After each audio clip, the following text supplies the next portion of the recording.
Hello, I'm Octavius Obey. Welcome back to the channel. And my guest, I'm sort of reluctant to use the word guest to describe Dr. Burrowes. He's a regular on the channel, uh, Liberia's leading historian and author of many, many books. Dr. Burrowes, welcome. Well, thank you, Octavius, and glad to be back with you and your audience. And if you are joining us for the first time, this is actually part three of a three-part series discussion about Dr. Burrowes' book, Liberia and the Quest for Freedom, the half that has never been told. And if you haven't watched the first two parts, I urge you seriously to go back and watch them, and everything else here will make sense. But if you are somewhat familiar with our history, you can jump in here at this juncture. So, Dr. Burrowes, let's begin today's conversation with a seminal moment in Liberian history, the Fernando Po crisis. Put it into context for us. What's happening at the time and what led to the now infamous Fernando Po crisis? So, to put it in historical context, you had the transatlantic slave trade that had continued in West Africa up to the mid 1800s, 1850s, and thereabouts. There was still people being removed from the continent. But what happens when the transatlantic slave trade comes to a halt is that you have large pools of people who have been captured, and they are now not able to be exported by their captors. And so they are being held in local communities. And of course, the conditions that they're living under are not the same as the conditions of plantation slavery in the Americas. Uh, the conditions are not as harsh. The control is not as total. The work conditions, the work day doesn't extend as long. The labor is not as intense. So there are many differences, but there was an attempt throughout that period for people to collapse the two and to make it seem as if they're indistinguishable.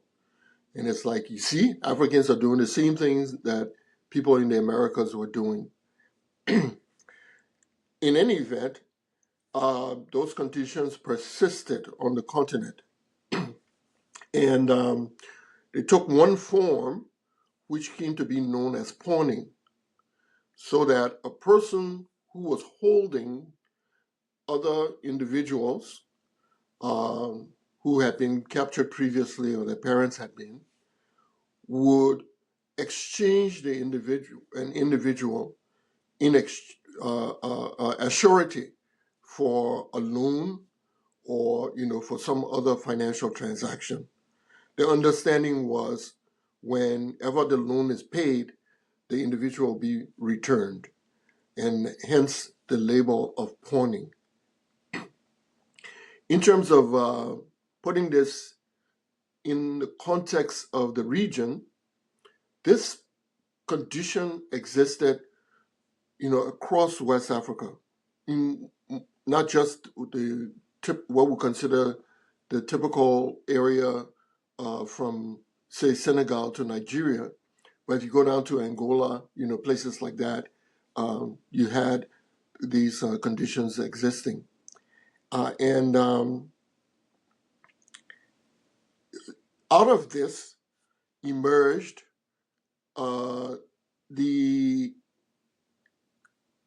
the exportation of individuals who were being held in these places to other places where there was a demand for labor. And this was happening in the British colonies, in the Portuguese colonies, in the Spanish colonies, etc.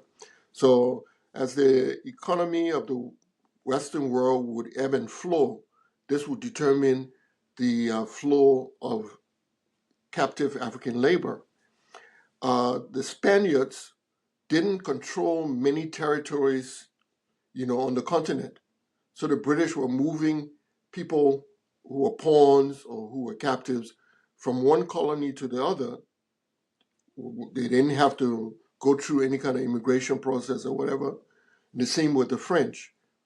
But the Spaniards didn't control territories, and they began making arrangements with certain Liberians to extract labor from Liberia, people to go to their colonies and work. One colony was So, Equatorial Guinea. Fernando Po. So, in the context of Liberia now, who were those holding their fellow citizens? Yeah, so there were pools of people who were being held, and the traditional rulers, people who were referred to in Liberia as chiefs, were the people who could determine how a person's labor would be disposed of. And so if people don't often read the records of that period and of the Fernando Po scandal, it was the lowest moment in Liberian history. But people don't read the reports directly. They rely on summaries that are provided by individuals, oftentimes written for political reasons. And those who read, many times they read not holistically. So if you go back to the reports, you go back to the Christie Commission report and the League of Nations report, what you find is that the record says you had individuals on the coast of Liberia, government officials, a brother of CDB King, for example. There was Samuel Ross in Sino, and other Liberians who were of repatriate backgrounds, who collaborated with chiefs, traditional rulers, especially in the southeast. And those rulers would be the ones who would bring people down and say, okay, these men can go to Fernando Po and work for a certain period. And the understanding is that they will return home. So there was this collaborative effort among certain Liberians with power from different ethnic backgrounds. But at the end of the day, the responsibility for these conditions would be applied exclusively to the individuals involved in this process who were of a repatriate background. The assumption was they should have known better, so to speak. But Shouldn't they, though? well, the reality is, um, greed is what determines whether people will breach the confines of what is considered to be morally acceptable or not, right? Throughout history, the individuals who go against the grain is not determined by whether or not they're educated or they go to church. It's about whether or not these are individuals who are greedy enough, motivated by the pursuit of power or wealth or what have you, to the point where they say, you know what, would disregard all the standings, imposed by the society, the standards imposed by the society. The Okay. reality is that it wasn't just, Western societies that had rules regarding, oh, you shouldn't do this and you should do that, which is one of the assumptions usually underlying, oh, these people should have known better. Traditional Liberian societies also has rules that certain things shouldn't be done. And many of the rulers who engaged in this traffic, engaged in supplying laborers to go to Fernando Po, were going against the rules of their local societies. Okay, so we've established that pawning was widespread. It was a sort of collaborative effort between indigenous traditional rulers and the people of repatriate background. Uh, what were the circumstances and how did they end up going from Liberia now, where they're responding to Fernando Po to work under deplorable conditions? The Spaniards offered to anyone who could supply laborers for their plantations a commission.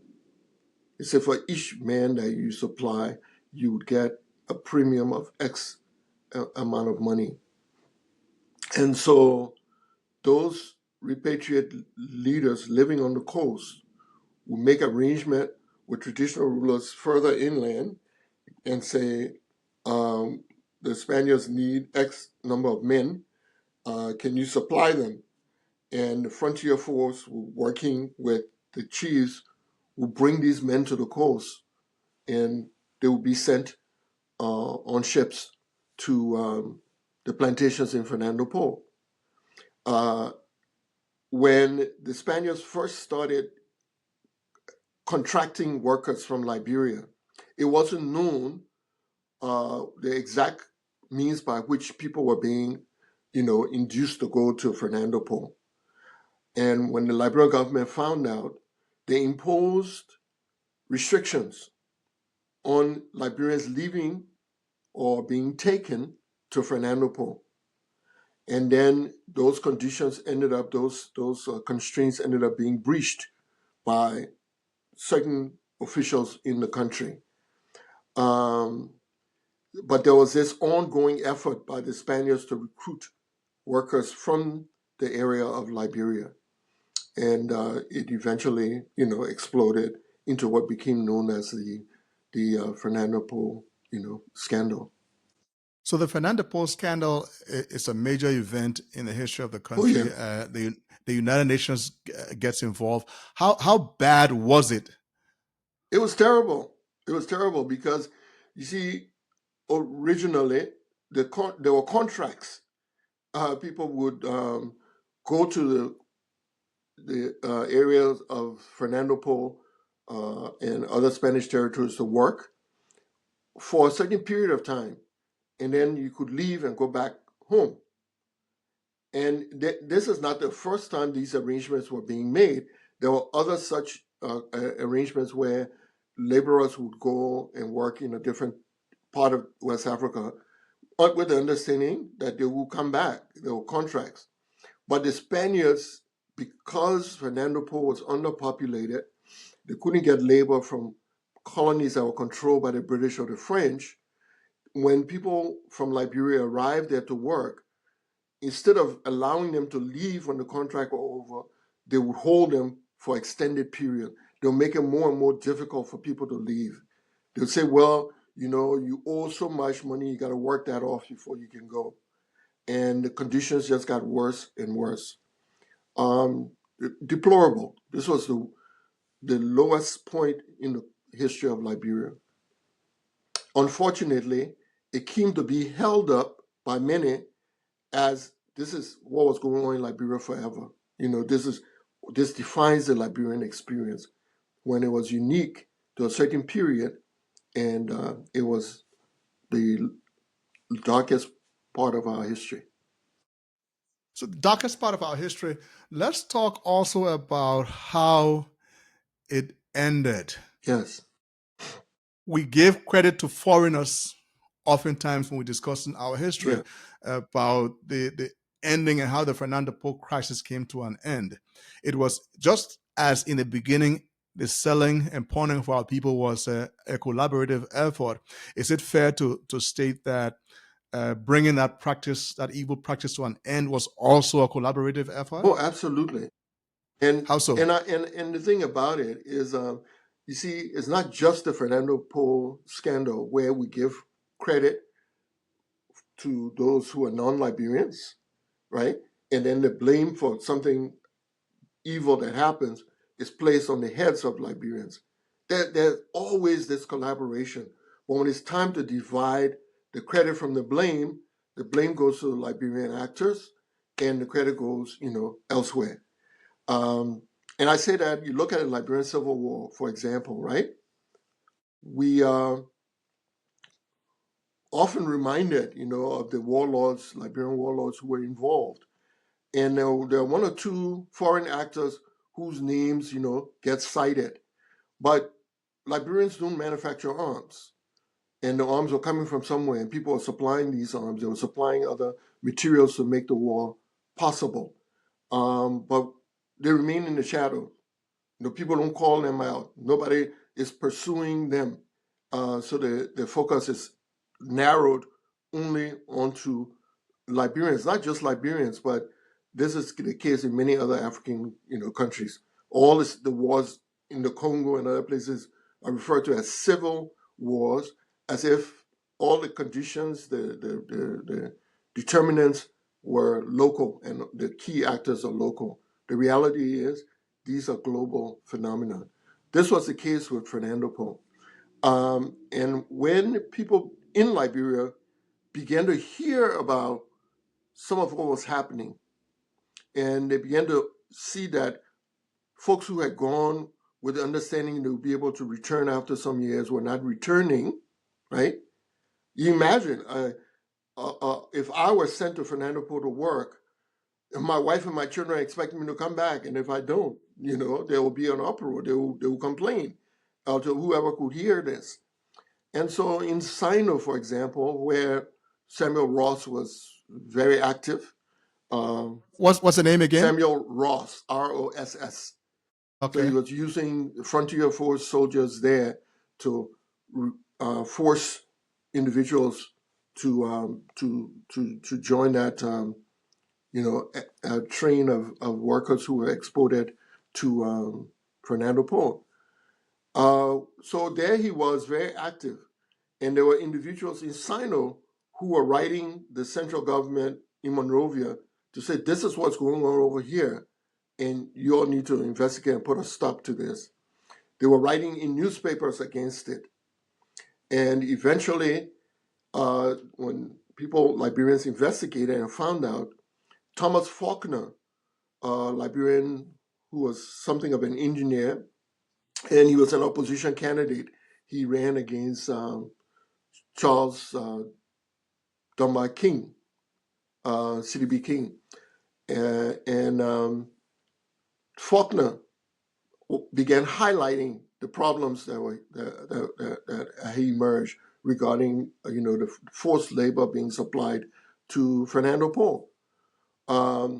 It turned out that President King's brother was involved and was getting a commission. Right, it was one of the people involved in that scandal, and so Faulkner raised the alarm in Monrovia. There were others in Monrovia who were complaining about this. It was in the press and all of this. And then Faulkner went to the U.S. to visit. And while there, he gave an interview to the Afro-American newspaper in Baltimore. It was published. Then he went to State Department. He met with them. He complained. But you see, the issue at the time was very complicated and was delicate diplomatically for the U.S. because some of the workers who were being forcibly brought into the workforce, these were people who were farmers or working in rural areas. Some of them were being supplied to Firestone.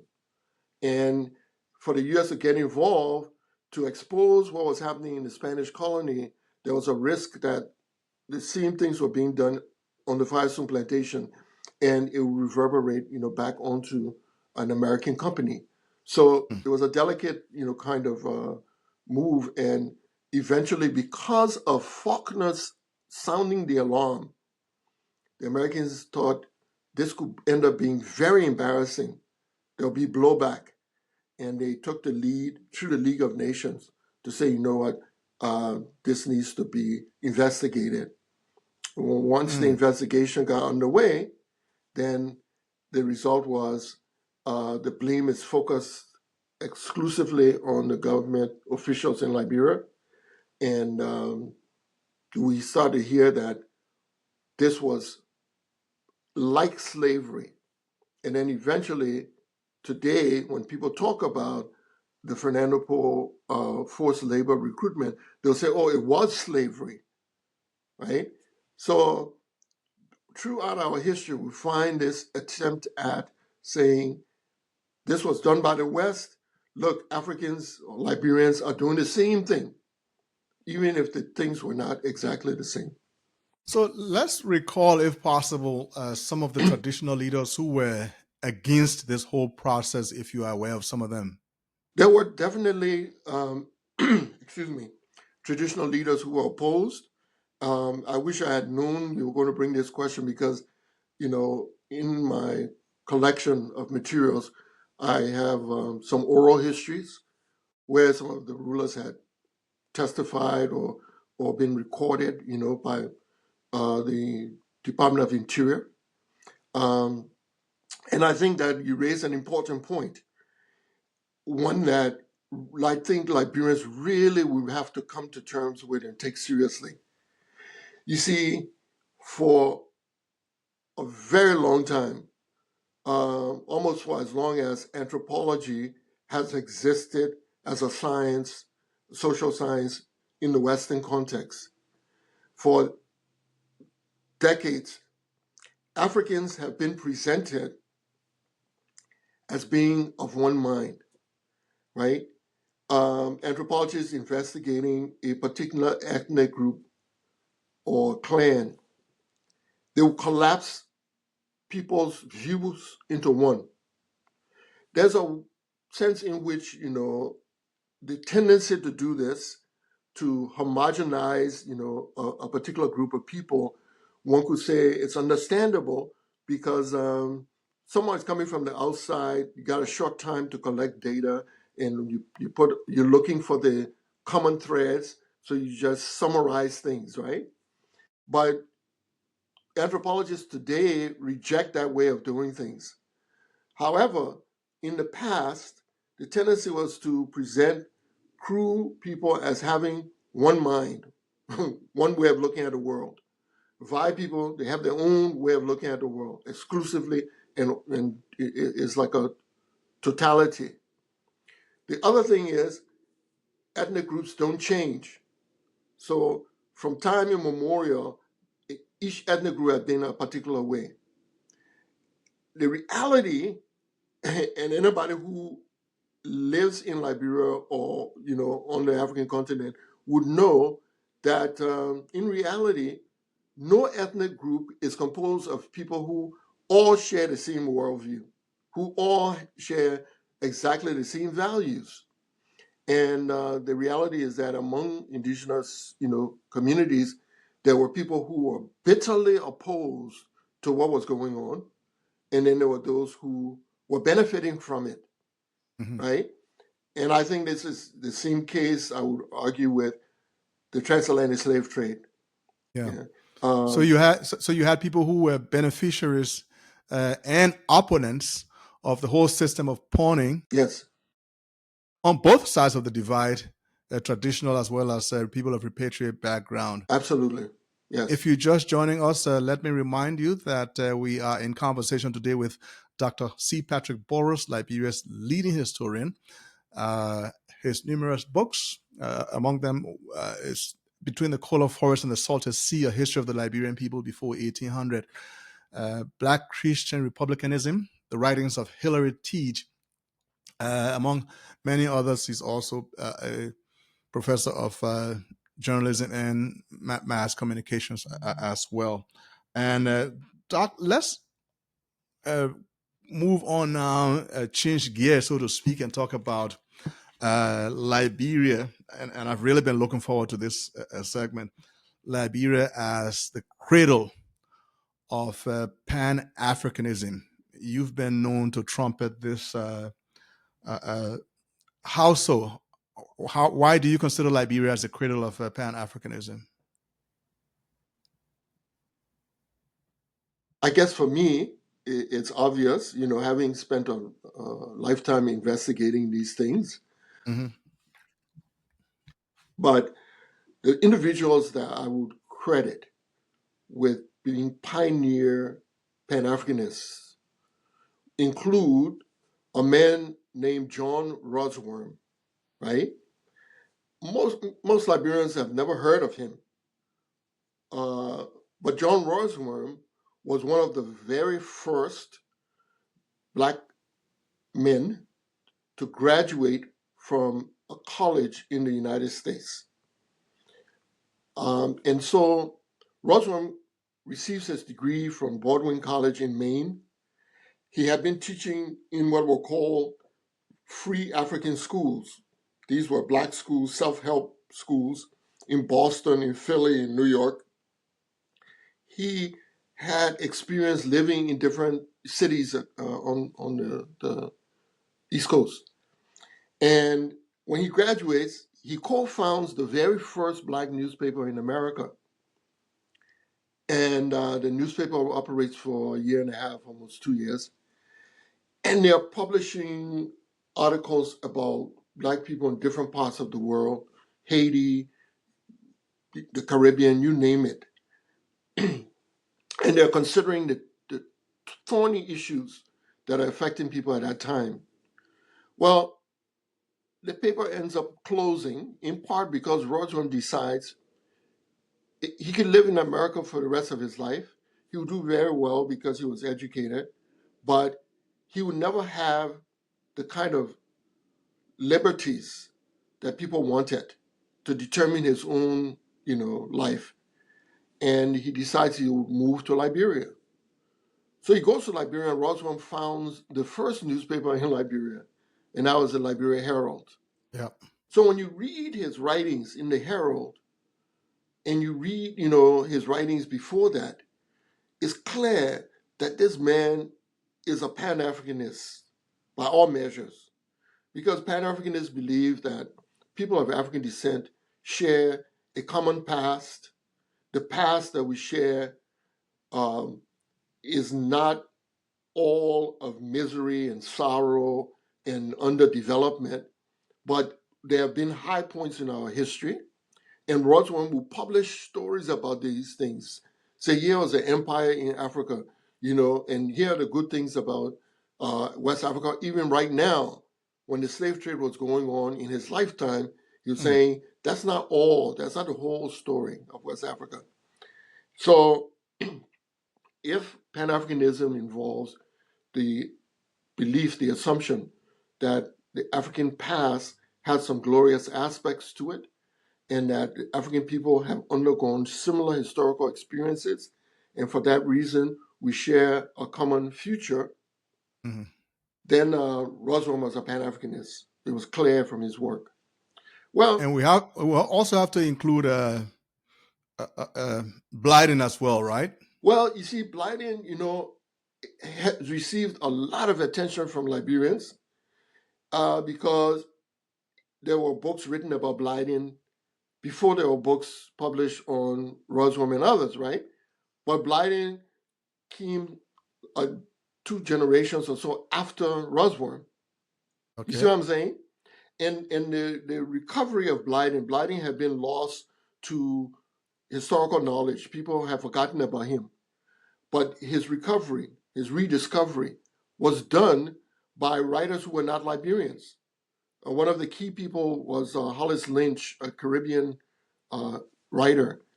And once Lynch's work brought attention to Blyden, then Liberians jumped on the bandwagon, so to speak, and said, oh, but this man was living here. Oh, this is our hero kind of thing. So Rodsworth was a Pan-Africanist, one of the earliest that we know of anywhere in the world. And he actually made the decision to move to Liberia. Okay, so those who came to Liberia included a man named George McGill. And he was one of the first, to make that move. Before Blyden, before Blyden for sure, and before Rodsworth. Rodsworth married McGill's daughter. McGill had led a group of African Americans to Haiti after Haiti declared its independence. But when they went, people were speaking French. They were Protestant. They were Catholics. McGill was Protestant. And there were many African Americans who say, you know what, it's difficult to make life here. They came back to Baltimore. They came back to the States. And then McGill said, you know what, he would move to Liberia. So I would say that there were Pan-Africanists among the early Liberians, some of whom expressed their Pan-Africanist thinking in writing, like Rodsworth, but there were local rulers on the ground who were Pan-Africanists as well. Such as, And you and how can so? determine this from their actions. So that when the repatriates arrived in 18 22 and to negotiate for land. They were interrogated by a council of chiefs, and the discussion among them was recorded, not verbatim, right? But there are people who wrote and said, these are some of the thoughts. And some people say, you shouldn't let these people settle here. And the other ones say, but these are our children. You know, they were taken from here and they have come back. And so they deserve to settle here just as much as we do. Then this was for the man known as Peter, who lived on Bushrod Island. He was a day ruler, the key ruler of that area around Cape Mesurado. So he was one of those. And he was principally responsible for the negotiations that led to the transfer of land around Cape Mesurado that became Monrovia, the transfer of that land to what became Liberia. So one could not have had a universal view of people of African descent if you were not willing to give your brothers land to settle on. That's what you're trying to say, right? I'm saying that there were people on the ground who also had the idea that we Africans have a common experience, common past, right? A common present, and we will have a shared future. I mean, I think that's a basic tenet of Pan-Africanism. Yeah. And so you had someone like Peter who recognized that. He embodied that in his actions. Mm-hmm. And because of his actions, Liberia came to exist. Had he not been a man of Pan-Africanism, Pan-Africanist values, and he had not displayed them in his action, Liberia wouldn't exist. Even Sao Boso, who was involved in the slave trade himself, was also cognizant of the fact that there were common elements, to the experience of Black people wherever in the world. And he did what he could to ensure the preservation of the colony at Monrovia. So he wanted that to be the case because he recognized that there were commonalities that needed to be secured. He sent his children, 3 boys, to be educated in Monrovia. They were Muslim. They came to Monrovia. They lived with families in Monrovia. They were educated there and returned to Bopolu. They were never converted from Islam. You follow? People were willing to accept those religious or other differences and yet work together for a common purpose. So you had men, Pan-Africanist men on the ground, Pan-Africanists in action, and then you had these Pan-Africanists in ideas who know about their ideas because they wrote them down. Mm-hmm. So Roswell arrives, he starts the first paper. His assistant at that paper, assistant editor, was a young man named Hilary Teach. And if you read Teach's work, he goes beyond Roswell. So, and in the book, you have another book, Black Christian Republicanism, the writings of Hilary Teach, 1802 yes. to 1853, without going into the minutiae. What were some of his writings? How did he contribute to Pan-Africanism per se? Aha. Okay, so if I may just very quickly, and I'll answer your question, mm-hmm. I want to establish this chain. Please. Roswell arrives, he starts the first newspaper. He takes Teach as his assistant. Teach works with Roswell. So Teach hadn't had the benefit of formal education in the U.S. to the level that Roswell had. But Roswell was constantly teaching through his writings and in other means in his interactions with others. And so Teach gets the tutelage, right, in some of these ideas from Roswell. Roswell leaves Monrovia and moves to Kepamas. They appoint him as governor, right? He becomes governor there. Yes. Teach becomes the editor of the Liberia Herald. He then hires this young man, Edward Blyden, to be his assistant. Oh, so you see the connection? The chain is like a genealogy, if you will. But again, we don't know this. We know all about Blyden. Non-Liberians wrote about him, so he must be important. But the stories of Rosworm and Tej are coming out, and it provides us a chance to understand, how Blyden came to be. So Tej was most responsible for Liberia declaring its independence. His peers said that Daniel B. Warner, so many others, Joseph Jenkins Roberts, all acknowledged that without Tej, Liberia's independence would not have been declared. And to get to that point, Tej wrote a really important article critiquing the form of government that existed in Freetown. Freetown had been established as a refuge for people of African descent, some of whom came from the Caribbean, some came from Canada. They were African Americans who had moved there because of the American War. Some came from London. They all settled there and so forth. And the British were controlling the place. When Tej came to Africa for the first time, he and his parents lived in Freetown before they moved to Monrovia. So he wrote this article and he critiqued the arrangement in Freetown. He said, this place is called Freetown. Africans were supposed to be here, people of African descent, and forge their own destiny. But the British are controlling everything. The businesses, the high positions, the churches. And he said, Liberians must not make the mistake of allowing the same pattern to become established in this area. And when problems started to develop and there were British merchants who were refusing to pay taxes to Liberia for various reasons, he saw the danger. And in the Herald, he started publishing and he said, the only thing that will forestall these efforts to block us from exercising, control of the ports or whatever, is if we declare independence. People are very skeptical. Liberians were very skeptical. But he kept writing about it. He gave speeches pushing this idea. And eventually a referendum was held and Liberians voted in favor. But it wasn't unanimous. There were people who opposed. Yeah.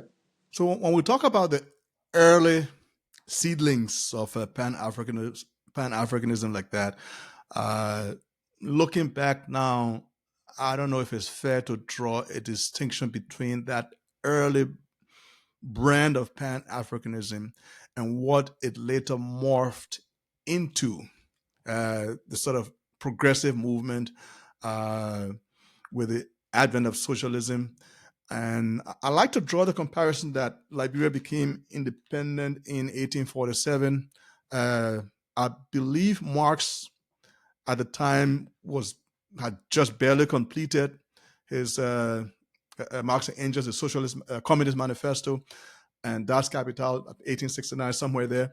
Because when we're talking about Pan-Africanism now, people expect it to be a modernist, egalitarian concept, as opposed to what it was in the beginning, just freedom for Black people. Yeah, no, absolutely. Pan-Africanism has morphed over the years. And that's true for just about any ideology we can think of. These things change over time, right? And they're changing over time based in part on the conditions that people are facing. So the Pan-Africanism that was forged by Tej, for example, the singular focus was sovereignty. What does it mean for people to be sovereign in the context of the early 1800s? Do you follow? And he's spelling this out. And in the eyes of Tej, sovereignty was not something that you necessarily engage with through international organizations. the UN or League of Nations or the IMF. These things didn't exist at the time. So he's charting it out in the context of nation states and your relationship with other states. So if you look at the Declaration of Independence, Liberians are calling on other states to recognize Liberia's and accept Liberia's sovereignty. You follow? Hmm. Roberts, shortly after Liberia declares her independence, President Joseph Jenkins Roberts goes to Europe and he is able to persuade, excuse me, he's able to persuade the British government and the French, Queen Victoria, Napoleon, to recognize Liberian sovereignty. So, in that way, the definition of sovereignty is different from what it will become, later on. Yes, but sovereignty was the focus.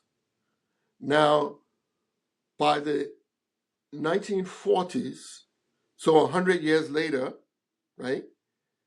Those who were the Pan-Africanists who were pushing for independence were facing different conditions, and they're saying, how best can we move forward to consolidate sovereignty for ourselves?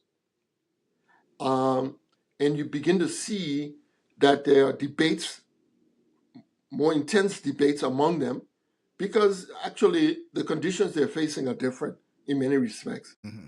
And there isn't necessarily one road to the goal that they're pursuing. Do you follow? And people are saying, well, we could take this route or we could take that route.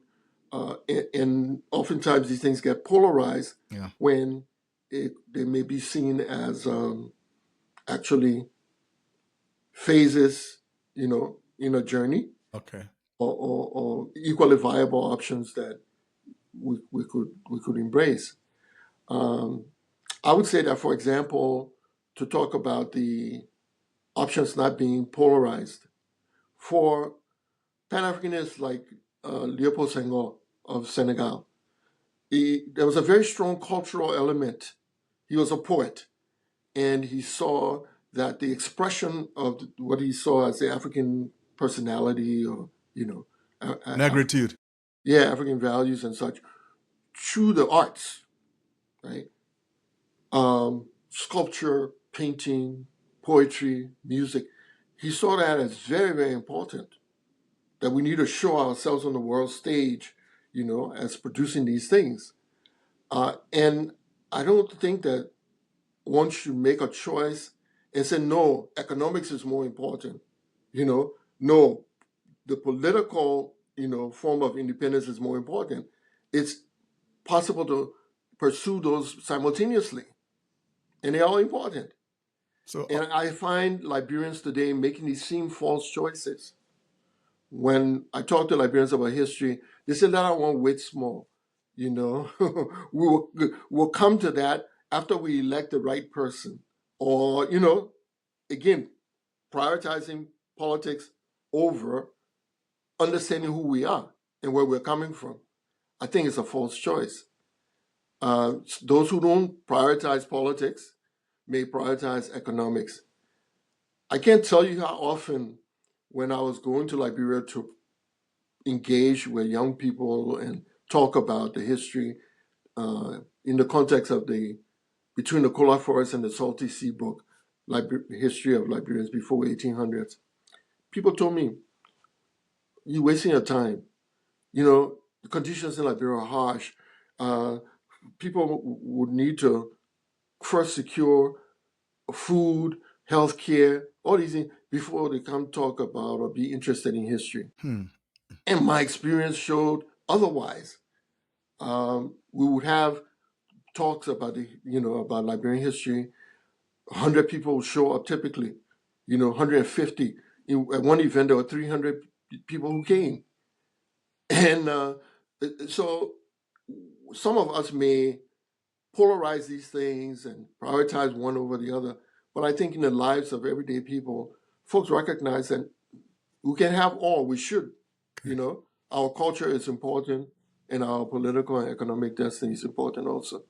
Thank you so much, C. Patrick Burrowes, among many positions, he's held the Carter G. Woodson Distinguished Professor of Journalism at Marshall University, West Virginia, Vice President for Academic Affairs at my alma mater, Go Scorpions, Cotton University in Swakoko, Liberia. He holds a BA in Journalism cum laude from Howard University, MA in Communications, Syracuse University, PhD in Communications, Temple. Dr. Burrowes, thank you so much for this series, and we look forward to more interactions in the not too distant future. Thank you. Thank you, Octavius. I look forward to further engagement. I really appreciate it. Bye now.